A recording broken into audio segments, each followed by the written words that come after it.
Russia has stepped up its attacks in the Kursk region, bringing in one mechanized column after another. Heavy clashes are reported. On November 7, 2024, Russian troops resumed their attempts to seize the positions of the Ukrainian defense forces through mechanized attacks in the Kursk Oblast. Although the fighting on this section of the front line never stopped, the Russians are conducting a new series of large mechanized assaults since November 7th, taking advantage of the bad weather. According to the New York Times, which cites unnamed American and Ukrainian officials, the Russian military has assembled a 50,000-strong group, including North Korean troops, in the Kursk sector. The Ukrainian 95th Air Assault Brigade showed footage of a recently repelled Russian mechanized attack into Pogrebki, Kursk region. The recent Russian counteroffensive in the Kursk region starkly illustrates that despite months of battle experience, the Russian military has not learned the lessons necessary for effective modern warfare. Observers note that the tactics employed resemble outdated Soviet-era strategies that emphasize sheer manpower over strategic finesse. This lack of adaptability has once again resulted in massive losses for the Russian side, with entire units being decimated due to poor planning and execution. One of the most glaring issues with the offensive is the consistent use of infantry assaults without adequate air or artillery support. These attacks, launched in a rush to reclaim territory, expose soldiers to a wide range of vulnerabilities. Ukrainian forces, well equipped with drones and precision-guided munitions, have effectively targeted Russian units attempting to advance. The inability of Russian commanders to coordinate multi-layered operations that include air cover, mechanized support, and infantry movements has left their soldiers vulnerable to ambushes and defensive strikes. As a result, the front lines have become a graveyard for Russian troops and equipment alike.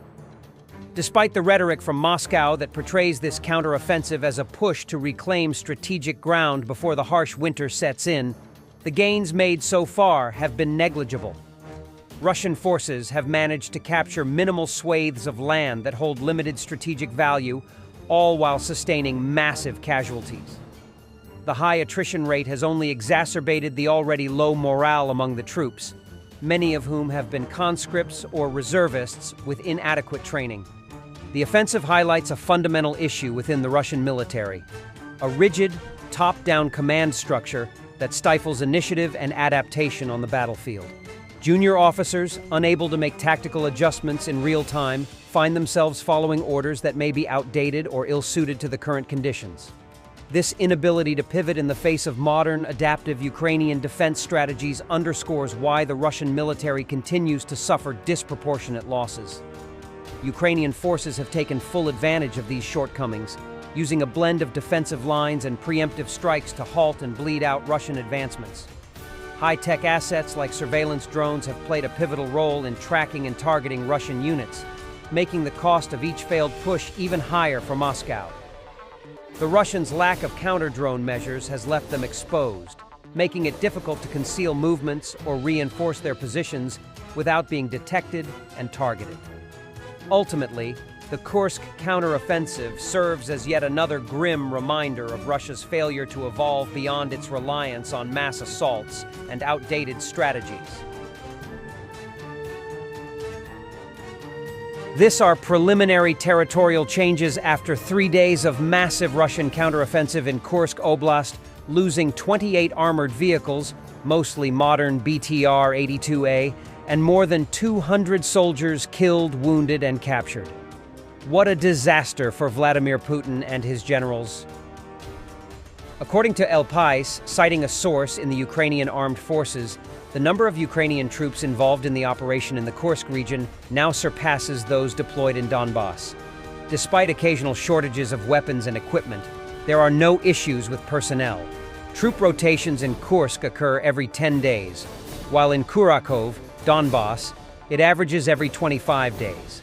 A sergeant from the 225th Assault Battalion noted that their mission in the Kursk region is to keep going forward. And we have more. The Ukrainian Flying Skull Unit destroys Russian equipment and infantry in the Kursk region.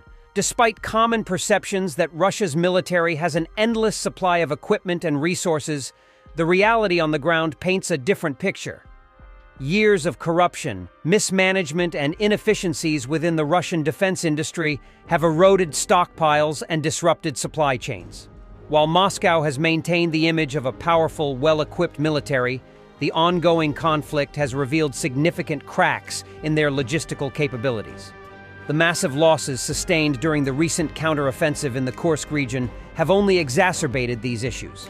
With large numbers of tanks, armored vehicles, and other crucial equipment being destroyed or captured, replenishing these resources has proven to be a daunting task for Russia.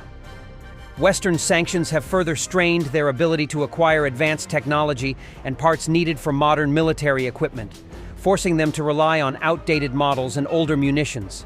These challenges are compounded by the high attrition rate among troops and equipment. The need to replace destroyed assets far outpaces Russia's current production capabilities, leading to shortages that are beginning to impact their operations.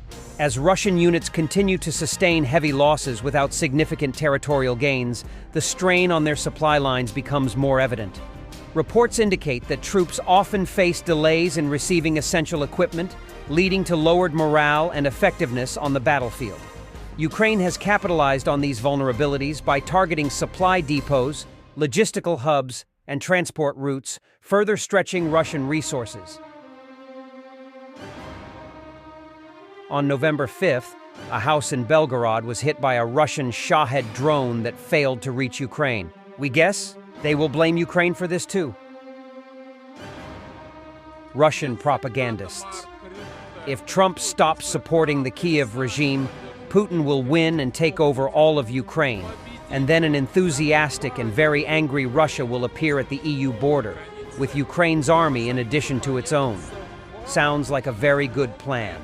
I am certain that the US leaders, both current and future, understand that very well and are fully aware of the risks.